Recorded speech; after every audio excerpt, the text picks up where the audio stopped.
Imagine being turned away from a place you desperately hoped would be your safe haven.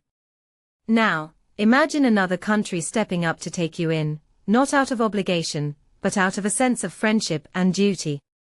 That's precisely what's unfolding as Kosovo has offered to become the first nation to accept asylum seekers rejected by the UK, a move sparking both hope and controversy.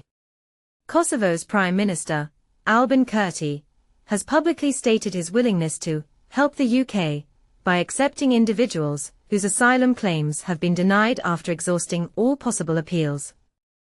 These individuals would then be transferred to detention centres within Kosovo. The discussions are ongoing between Kosovan and UK officials, as reported by The Times. This proposal is particularly significant as the UK government seeks to establish return hubs in third countries, facilities designed to process and manage the return of rejected asylum seekers. But here's where it gets controversial. What motivates Kosovo to take such a step? Kurti has been candid about Kosovo's needs. He stated that in return for their assistance, Kosovo seeks support from the UK, primarily in the realm of security. This could manifest as strategic agreements, equipment provisions, or joint projects.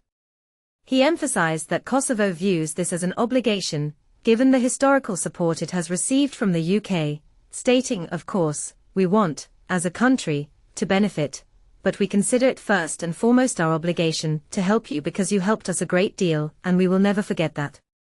However, not everyone in the Balkans shares Kosovo's perspective. Consider Albania, for instance.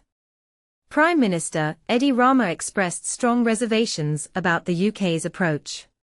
He argues that the very idea of the UK seeking external locations to dump immigrants would have been unthinkable before Brexit.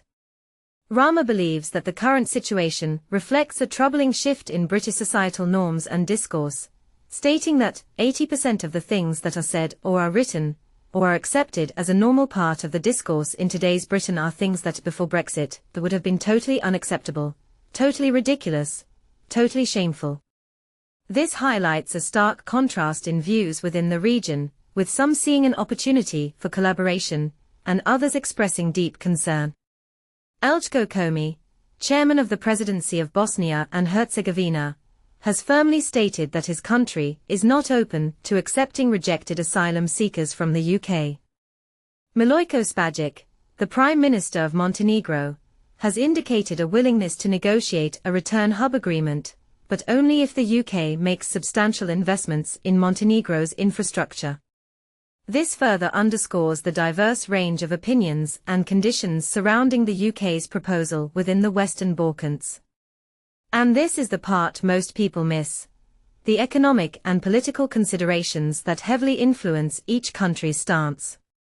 Meanwhile, Keir Starmer, leader of the UK Labour Party, is actively working to address illegal migration through the Western Balkans. In comments to The Sun, he described Wednesday's summit as an effort to shut down a criminal highway leading through the Western Balkans.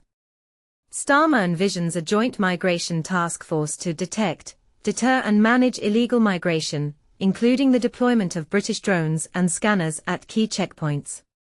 He emphasized the success of collaborative efforts, citing a 95% reduction in small boat arrivals from Albania within a year. He contrasts this approach with what he sees as unproductive, throwing insults around at countries like Albania. The UK government's initial announcement of return hubs in May was met with criticism from refugee charities.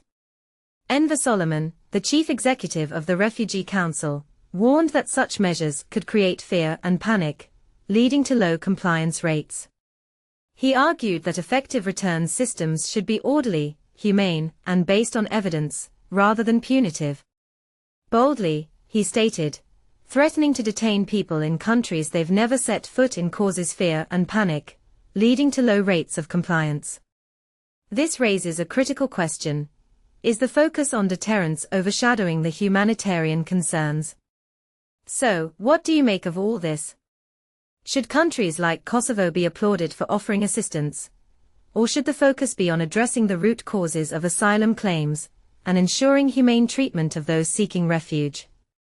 Is it ethical for the UK to outsource its asylum responsibilities to other nations, particularly those with their own challenges?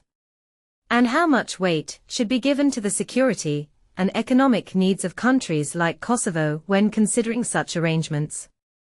Let us know your thoughts in the comments below.